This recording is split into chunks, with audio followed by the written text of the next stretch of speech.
Hello, I'm Adrian Plunkett. I'm a paediatric intensive care consultant from Birmingham in the UK. Thank you for the opportunity to present Learning from Excellence at your conference. I'm sorry we're not there in person, but we've put together a short video to show you what our initiative is about. Learning from Excellence is a social movement within healthcare.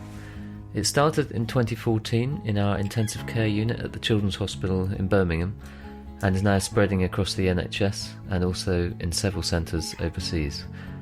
Our application focused on the spread of the initiative in 4 centres within our community. Learning from Excellence has 2 aims.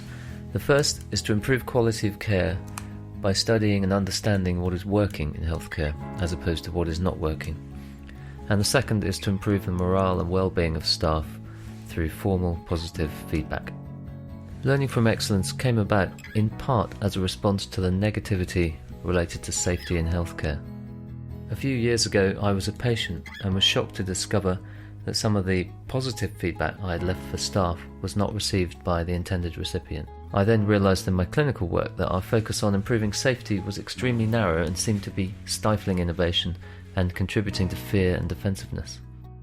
It was only after Learning from Excellence was implemented that I became aware of Safety 2 and resilience engineering and realised there was an academic and theoretical recognition of the fact that we could try to learn from success as well as failure, and that failure is only a tiny part of our system.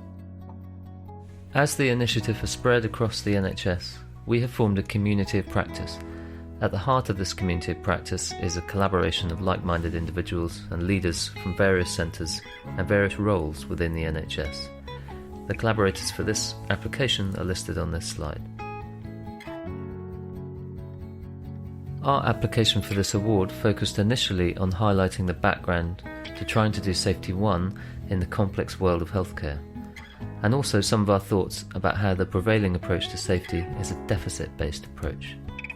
This deficit approach introduces the risk of ignoring or not recognising the strengths in a system. And strengths in a system are a huge part of what allows the system to be successful. For example, human improvisation, workarounds, and positive deviance. Some of these workarounds and improvisations include simple acts of kindness, such as support for peers, and also acts of gratitude. We believe that these softer actions and human factors are key to successful and safe working in complex environments, and they should be recognised, appreciated, and nurtured. Understanding safety and harm in healthcare is increasingly difficult as the nature of work in healthcare becomes more and more complex. Despite this rise in complexity, our investigations of adverse events typically rely on tools which assume linear causality. Whilst this approach may satisfy the requirement for explanations and root causes of errors and harms, it runs the risk of oversimplifying reality.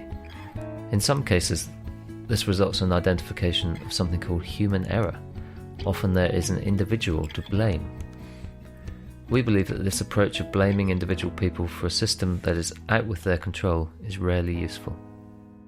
A unilateral approach of identifying what is going wrong, along with a tendency to blame it on human error, has contributed in part to the second victim phenomenon. We also believe that the constraints on our system, which are in part resulting from the prevailing approach to safety, have contributed to frustration among staff, some of which manifest as incivility and rudeness. Incivility between staff members is known to have a detrimental effect on both staff and patients by inhibiting communication, cooperation, and collegiality. These basic social skills allow small nuances of patient change to be detected early, they empower staff to deal with a crisis effectively, and encourage creativity and innovation. Our prevailing deficit-based approach to safety is influenced by our innate negativity bias. We are drawn to errors and negativity and attribute greater value to loss than to gain. This slide attracts comments that one of the calculations is incorrect, but in fact 4 of the calculations are correct. And this is 4 times more valuable as a piece of information. Yet this is not our first thought on seeing the slide. The negativity bias is well described in the psychological literature. We do not wish to ignore this bias. In fact, we acknowledge that we owe a lot of our success in human endeavour, including safety, to this tendency. But we believe there is a wealth of benefit to be gained from identifying success and what works in a system which has been hitherto largely ignored, or at best it's been simply gratefully accepted.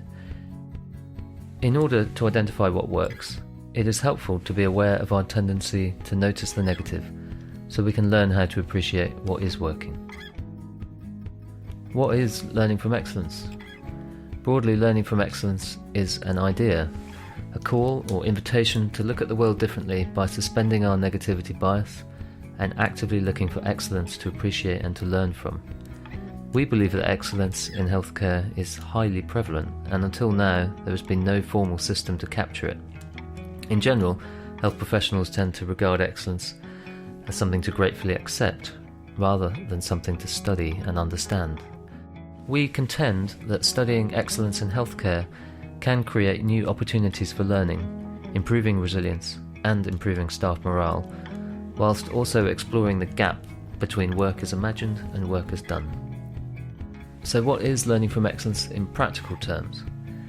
The process established at Birmingham Children's Hospital comprised an online reporting process completed by staff describing episodes of excellence and how it was achieved, positive feedback to staff members who have achieved excellence, including a description of how the excellence was achieved, and appreciative inquiry and appreciative interviews with staff members involved in excellence, with the purpose of understanding the work as done and the conditions which underpinned the excellence. Based on the launch at Birmingham Children's Hospital, learning from excellence was then implemented in many centres across the NHS and beyond. Our 4 centres have been at the forefront of this expansion. At the time of our submission in our centres alone, there have been nearly 5,000 excellence reports. The aims of the initiative, as stated earlier, are to improve morale and to capture insights about what is working. These are not necessarily easy metrics to measure. The sheer uptake and spread of the initiative and the steady increase in numbers of reporting is in itself proof of concept that the initiative is considered valuable by staff. All reporting is entirely voluntary, so its continued use and its growth signify that staff are finding it purposeful. We have also started measuring measurable outcomes as much as possible, and this is one of the main focus points for the community of practice. Several centres have conducted qualitative feedback exercises from staff surveys, and the feedback from staff has been extremely positive.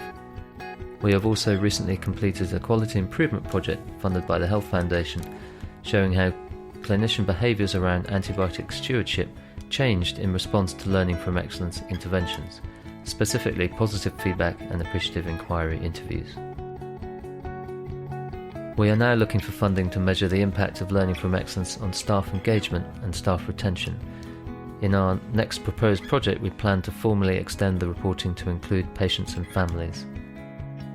Patient involvement has already been implemented in one of our centres, and here is Gemma, one of our co-applicants, to explain the benefits of this approach. Hi there, my name's Gemma Crossingham and I work in Plymouth in the southwest of England. And we've been using the Learning from Excellence initiative in our trust for the past 18 months. And we've had over 1,500 nominations in total, but 300 of those nominations have actually come from our patients. We've also found as an organisation that some of the learning that we can get from these nominations that come from patients is real gold dust, in the way that it gives us information about what really matters in the healthcare that we provide to our local population. And a lot of the things that come back, because they are locally reported, means that we have the influence to change and replicate that behaviour, and in some cases change processes.